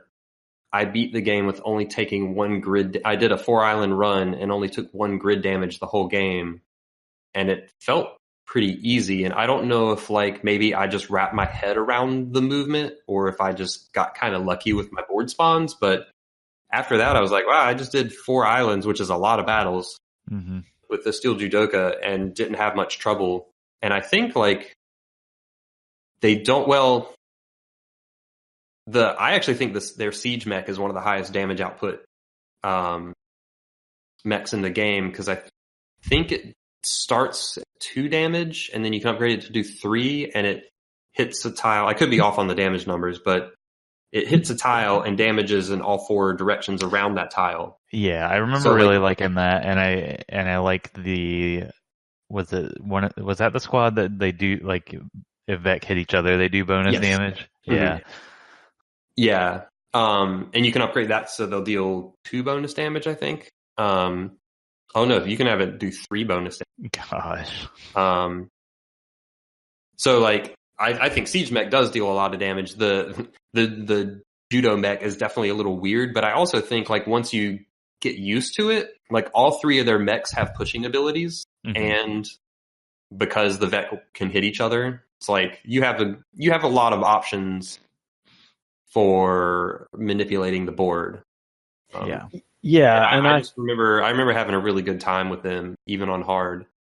And I remember feeling that way. Like I had to play them 2 or 3 times, and it's like part of it I think is just like you said, kind of tuning your brain to play with that squad, and part of it is that they're just like, I think they just have like a really strong loadout of mech types. So if you get any upgrades whatsoever, like you're just going to be super well positioned. Because I think does the they have a science mech? Yeah, it's a science. Yeah, it's gravity mech. That's the one that has the pulling that lobs. It's one of the only like science mechs with a pull ability that can get around like buildings and other units. So it's like it like lobs this orb over things, and whatever it hits pulls one towards you, which is pretty handy. Yeah. So that was the other thing I think that was just strong. Because, I mean, if you get to the end of the first island and you get like the punch ability for the judo mech, like, then you're always just going to have two really strong options to play with. Or, the same for I guess their range mech or their science mech as well. Yeah, if you get one decent thing for one of those mechs, you'll be even better. But like, I think siege mech and gravity mech are generally strong. Judo mech's the only one on there that like I'm a little iffy on, but like he's got a movement option, so you can kind of align the Vec to hit each other, and at the end he does 3 damage, which is solid. So, yeah. So for me, I felt like they might also be top tier, although maybe not quite as solidly as the others, because the others, like the Riftwalkers, don't need help. Like you can just power up their base abilities and they're going to be in good shape. Like the Judoka probably are the same, but really I think part of their strength is just they have like free armor and strong types, and that it just takes like one good upgrade and you're going to be golden. Yeah, I think you can do well with their starting stuff. I 100% agree they're not as strong as the Riftwalkers, but I don't think anyone is. So then down from that for me was, I don't know power level wise, the Zenith Guard and the Flame Behemoths, like I'm not sure if they would be kind of like mid tier or they could be top tier, but my runs with them were pretty good and they were a lot of fun. So they're definitely in the fun tier for me. Yeah, the Flame Behemoths are one of my favorite ones just in terms of raw fun. I think power level, they actually struggle because you mentioned this earlier that they rely on passive damage. Mm-hmm. And as enemy health scales up, that does not scale with them. Yeah. So dealing damage on later islands, especially on hard. So like I had a lot of fun with them on normal, but Flame Behemoths were probably the biggest difference between normal and hard. Just because enemies have more health on hard and that flame does not scale. Right. Yeah, I totally got that sense in like the boss maps and in the later islands, and it was like, and I think there is a power which pumps up flame damage, and it was like with them it was like if I could just get something to help me deal that extra damage, because you could have everything on fire, but then you were just scrambling like desperately to keep the Vec from doing damage until they burned to death. And your board state would just get so clogged up with Vec, like and I think I think the Meteor mech, which is their ranged one, like it deals 3 damage when it's fully upgraded, and that's fine. And we've already talked about how SWAT mech's amazing. I think it's mainly just their primary mech, because primary mech doesn't deal damage unless the thing is already on fire. So like you're kind of in a situation where it's like, well, I either have to use its turn just to set things on fire and or push, or I have to find something that's already taking passive damage and just deal more damage to it. And it's like, that seemed a little suboptimal. Yeah, I could see that for sure. Like it has a bit of a trade-off. But anyway, it was fun setting everything on fire. It was I really like the Flame Behemoths. I'm not trying to dunk on them because I think you're really right in terms of fun factor. I like them a lot. And I think we agree that it's hard to say that they're one of the more powerful squads. Like, I mean, unless I didn't play enough to say definitively, but it definitely felt like they struggled without, maybe there were some upgrades like that boosted flame damage. I think I saw one in other playthroughs, but yeah, they just have to get something to help them out. And then my 2 least favorite squads that felt like bottom tier, we talked about the Blitzkrieg. I mean, the hook mech's just so bad. Yeah, it is. Like, Yeah, I don't know. Their one mech deals lots of damage, but he can hurt allies and objectives, which is just really hard to work around. And then they have one mech that just pulls things around. Like, maybe there's a pilot that helps them out. Like, I mean, I finished a run successfully with them, but it probably involved like getting weapons or upgrades that basically made them not the Blitzkrieg anymore. Yeah, I mean, I completed a run on hard with them, and that's basically what I did, was just like, yep, let me get a different primary weapon for Lightning Mech and just make it not the Blitzkrieg anymore. Yeah, it's like survive the first island, scrape by as well as you can, and then hope you get the right upgrade. Boulder Mech I really like. Boulder Mech I think is really good. It just deserves a better squad to be in.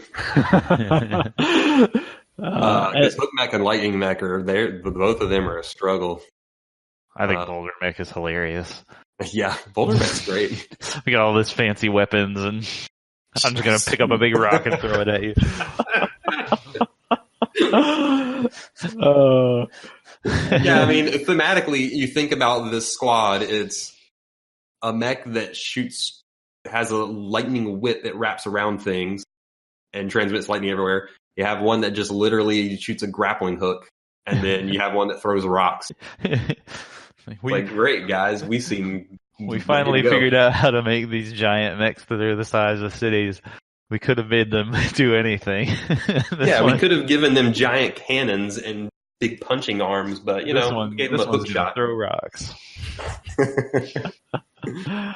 Blitzkrieg is always just struggling. And like every other squad, I'm like, all right, I feel like there's a mentality here that you can, like, if you just kind of understand how they play, and like kind of like we were saying with the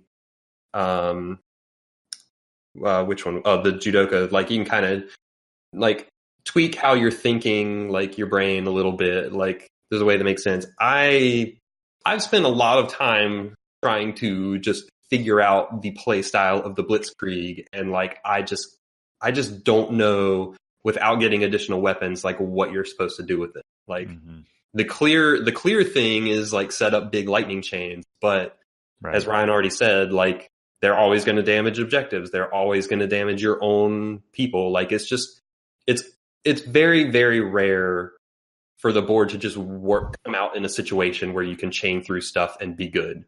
Like that's like there are other squads that are like, I kind of feel like the general power level of the squad is like, how regularly can you manipulate the board into your favor? And I feel like the Blitzkrieg just almost never. Yeah, unless there's some pilot or something that we've missed. And it sounds like, in our discussions, like I didn't realize the shield prevented the ice mech from freezing, which that's huge. Like, because I like the ice mech. It's just that sometimes freezing Vec, especially when you had to freeze yourself, it felt like a desperation play or like a short-term solution. Because when you kill them, they're dead. Like the board state is like kind of, managed. But when you freeze them, like, you're not getting an objective. Like, it's really powerful, like you said, if you just take a powerful Vec off the board, at least temporarily. But then like it doesn't count killing.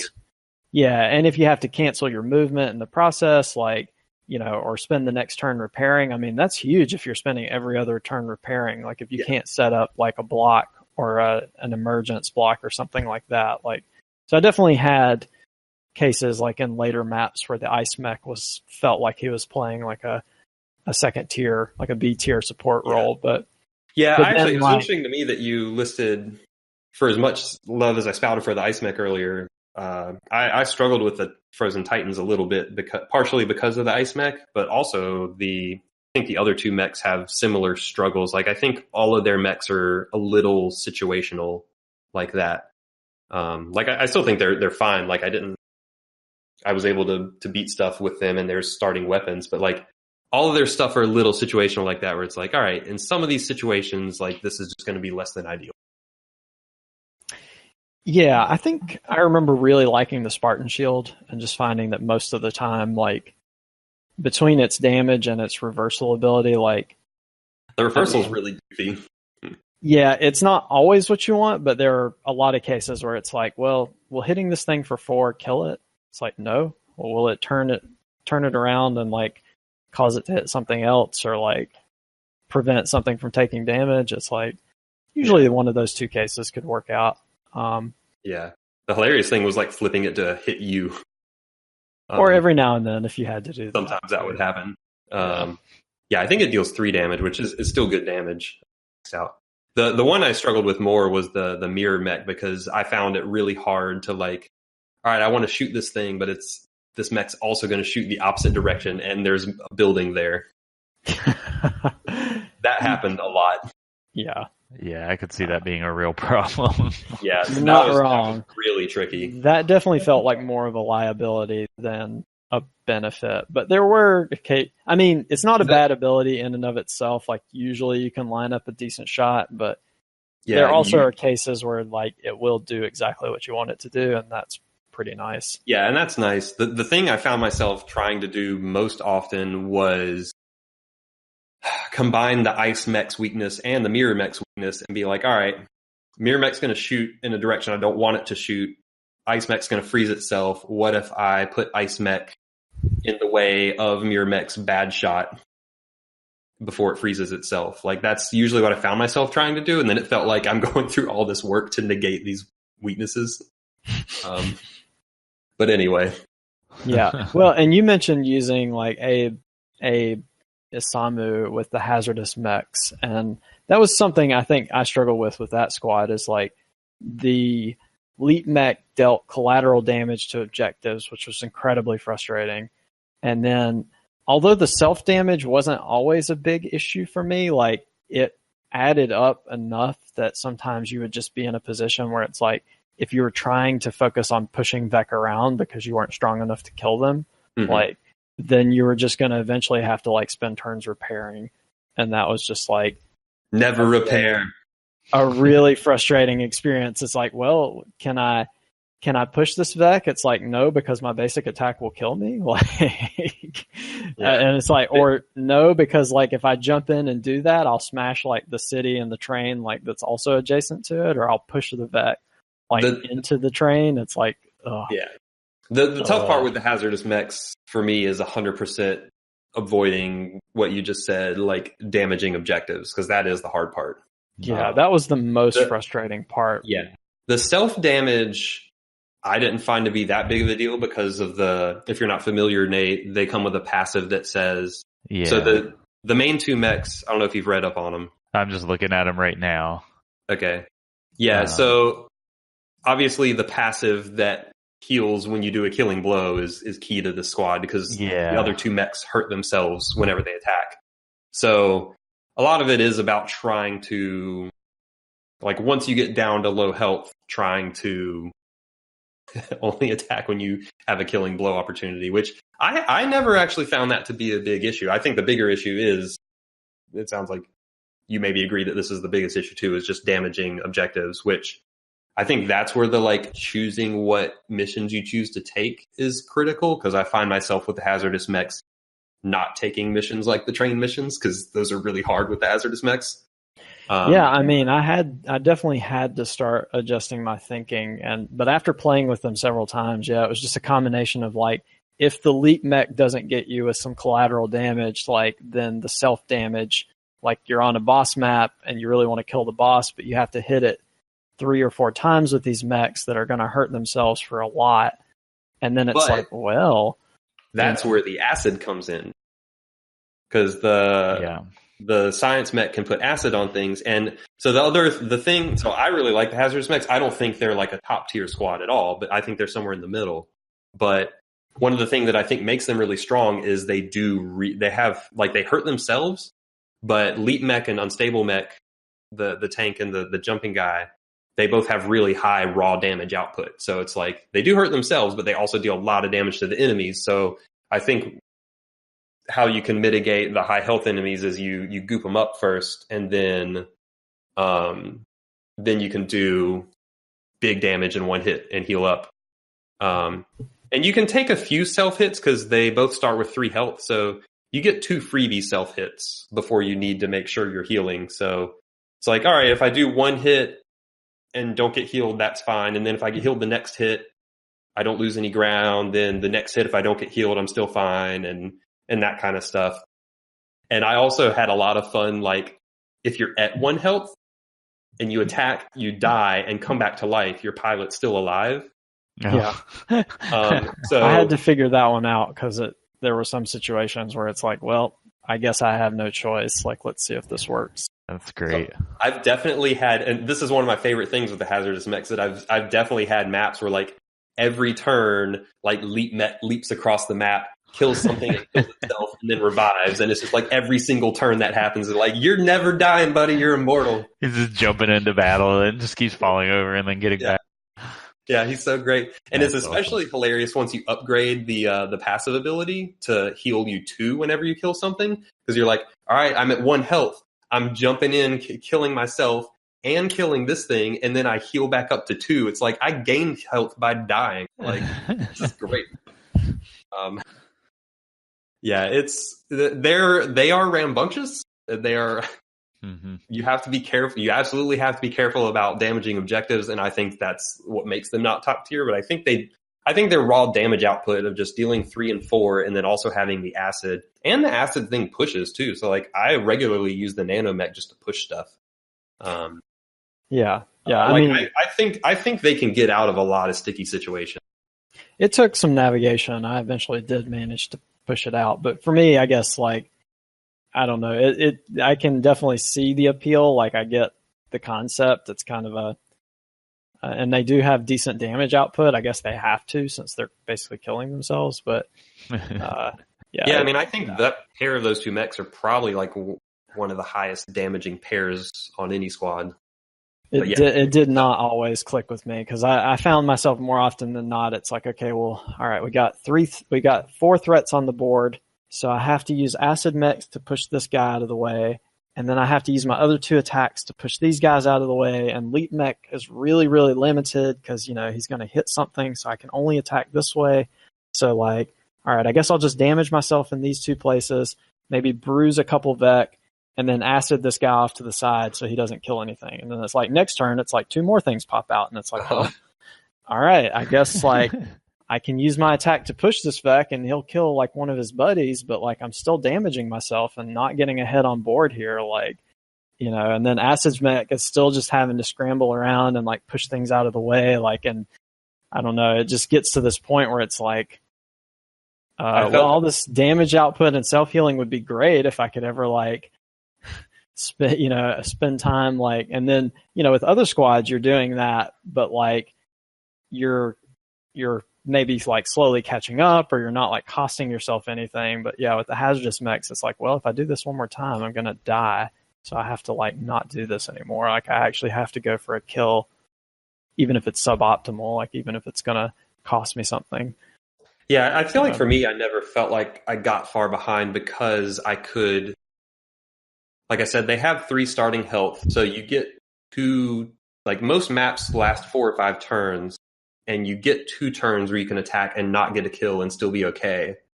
So as long as you're killing roughly every other turn, you're fine. And all their attacks push in addition to dealing damage, so you can knock stuff out of the way. But yeah, there's definitely a balance of like making sure you get kills with them roughly every other turn. And I guess I was able to do that most of the time. I felt like I usually could. I also think these are 100% one of the squads, like we were saying with the Judoka, where you have to think a different way. Mm-hmm. And I feel like these, they're named hazardous mechs, and I feel like you kind of have to embrace a hazardous playstyle, which I found kind of fun. Like you kind of have to be risky and rambunctious with them. Like you kind of just have to, the way they're engineered. And that was a little hump to get over. But once I embraced the madness that they bring, I was like, all right, I'm on board with this. Let's do it. Just give Leap Mech a big high five and send him off. Mm-hmm. Yeah, man. Also, he's kind of naturally prevented from like webbing and stuff because he can just jump out of it. He's like, whatever, I'm out. Peace. A lot of times, yeah. I mean, that mech was so frustrating, but it was kind of funny whenever it just flew into the middle of something and started throwing back around.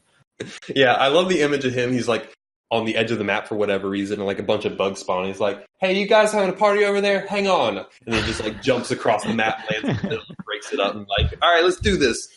Oh man, it's pretty great. Yeah. Yeah. I guess real quickly we'll wrap up. My favorite squad was the Riftwalkers. I think they're powerful and also fun to use. I like the Judoka's probably my next favorite squad. Like I had a really good time with them, and I could make them work well a lot. Then from there, there's kind of a bunch in the middle that's like the Flame Behemoths we talked about, the Hazardous Mechs, and the Rusting Hulks. I probably all liked about equally, and I would say they're varying levels of power, but I probably enjoyed them all about the same, and I could make them all work. The Zenith and the Frozen Titans were the ones that like think they're good enough, but for some reason they had drawbacks, and we've already discussed those drawbacks that like I struggled with a little bit more. The Blitzkrieg was the only squad I didn't like. All the other 7 I legitimately liked. Blitzkrieg I just did not like playing. What about you, Nate? What were kind of your favorites?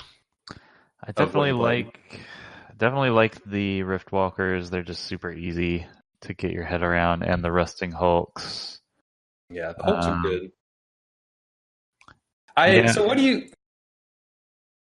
what do you guys? We haven't talked about the Rusting Hulks like super specifically, but I feel like their third mech, the Pulse mech, is one of the most useless mechs in the game. Yeah, he's kind of dumb, but all he does is push, and there's so many other mech. Like you think of every other mech with a pushing ability, and it's like their push does something else in addition to pushing, whether it's damage or set something on fire, or I don't know. He pushes 4 tiles, which is something that most. So do a lot of other mechs. Do that many push 4? I guess there are a handful. Yeah. I don't know. He does seem kind of weird because he's a melee, only does pushing, doesn't do any damage. He doesn't fly, like kind of weird. Not ranged. Yeah, I don't know. I mean, I think the other 2 mechs are both amazing. Yeah. In that squad, and they kind of those 2 together are still really powerful. Definitely. Is that mech a range or a science? The Pulse mech's a science. I may have given him there was a power which drops a smoke drop on the map. Right. It's the science mechs. If you can find an upgrade for them, they usually have or maybe I gave him a push and a pull. Yeah, it's good to have extra options for them. They're always support, and sometimes to varying degrees, but it's also maybe not that hard to find a good backup option for those kind of support mechs. Yeah. The Rusting Hulks were one of the few squads where I would regularly have turns where I'm like, I have 0 use for Pulse mech turn. Pretty much every other squad, every mech I had something to do, and usually wanted them to do more than one thing. But I regularly ended up in situations where Pulse mech, there's literally nothing you can do here. Anyway, sorry to derail you, Nate. No, you're fine. That was just one of the squads we hadn't really talked about. Yeah, I was just looking through the list again. I think the Riftwalkers are the most powerful. I don't know that I would say they're my favorite. But if I had to order this, or roughly order the 6 that I played in terms of how much I enjoyed them, it would probably be the Rusting Hulks and the Flame Behemoths at the top. And then the Riftwalkers and the Zenith in the middle, and then the Judoka and the Blitzkrieg at the bottom. Yeah. But like I said, I haven't played a ton of all of those, especially the ones at the bottom. I only played I think 1/2 of a campaign with. Yeah. All right. Well, nobody has anything else you want to add to anything about Into the Breach? Speak up now. Otherwise, we might wrap this thing up. I think that's pretty good. I do think it's a genuinely very well made little package. Very impressively so. It's just it's very engaging for me. I booted up this afternoon. I was like, oh yeah, I'll check out one of the squads I hadn't seen yet, and like it just sucks me in, and then I'm just staring at this puzzle for 20 minutes, and then on to the next one. Yeah, it's very engaging. I feel like this is one of the few games where I could just pick up any time and play and have fun with. Yeah. Yeah. Any final thoughts on your part, Ryan? Yeah, just like we talked about. I mean, although FTL did it more for me, I do like the way they kind of like layer on complexities, and then they also, not necessarily by holding your hand, but they kind of introduce you to new ideas by saying, hey, you know, you finished the game this way. Well, why don't you try this? And then, you know, you play the Mantis ship and you're like, wait, teleporters are a thing? Like, I always thought that was just some expensive side upgrade. And then from now on, for the rest of FTL history, every time I play my Kestrel, I try to get a teleporter first thing. So I think Into the Breach has a lot of little complexities and modes of play that are just really fun, and like by kind of guiding you through different squads and different ways to play, it kind of encourages you to, or teaches you and encourages you to explore all these different options. It's really a really smart design, like a really fun way to go.